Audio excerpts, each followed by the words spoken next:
बच्चों, आज आप संस्कृत में फलों के नाम पढ़ेंगे जो इस प्रकार हैं। अमरूद को संस्कृत में क्या कहते हैं? अमरूद को संस्कृत में बीजपूरम, आम्रलम, दृढ़बीजम और अमृतफलम कहते हैं। प्रश्न नंबर 2 है, अंजीर को संस्कृत में क्या कहते हैं? उत्तर, अंजीर को संस्कृत में अंजीरम कहते हैं। शरीफा को संस्कृत में क्या कहते हैं? शरीफा को संस्कृत में सीताफलम कहते हैं। इमली को संस्कृत में क्या कहते हैं? इमली को संस्कृत में तिनतिड़ीकम या तिनतिड़ी कहते हैं। आंवला को संस्कृत में क्या कहते हैं? आंवला को संस्कृत में आमलकम कहते हैं। अनानास को संस्कृत में क्या कहते हैं? अनानास को संस्कृत में अनानासम कहते हैं। नाशपाती को संस्कृत में क्या कहते हैं? नाशपाती को संस्कृत में अमृतफलम कहते हैं। आड़ू को संस्कृत में क्या कहते हैं? आड़ू को संस्कृत में आद्रालुहु कहते हैं।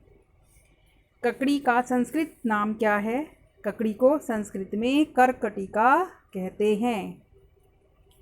तरबूज या कलिंदा को संस्कृत में क्या कहते हैं? तरबूज या कलिंदा को संस्कृत में कालिंदिम या कलिंगम कहते हैं।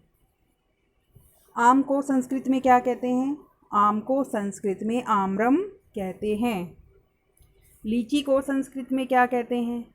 लीची को संस्कृत में लीचिका कहते हैं। चकोतरा को संस्कृत में क्या कहते हैं? चकोतरा को संस्कृत में मधुकरकटी कहते हैं। जामुन को संस्कृत में क्या कहते हैं? जामुन को संस्कृत में जम्बूफलम या राज या जम्बू कहते हैं। केला को संस्कृत में क्या कहते हैं? केला को संस्कृत में कदलीफलम कहते हैं। अनार को संस्कृत में क्या कहते हैं? अनार को संस्कृत में दाड़िमम कहते हैं। सेब को संस्कृत में क्या कहते हैं? सेब को संस्कृत में सेवम कहते हैं। बेल को संस्कृत में क्या कहते हैं? बेल को संस्कृत में बिल्वम कहते हैं। अंगूर को संस्कृत में क्या कहते हैं? अंगूर को संस्कृत में द्राक्षाफलम या द्राक्षा या मृद्विका कहते हैं। कंदमूल को संस्कृत में क्या कहते हैं? कंदमूल को संस्कृत में कंदमूलम कहते हैं, जिसे शकरकंद इत्यादि। बच्चों, इस प्रकार ये फलों के नाम हैं।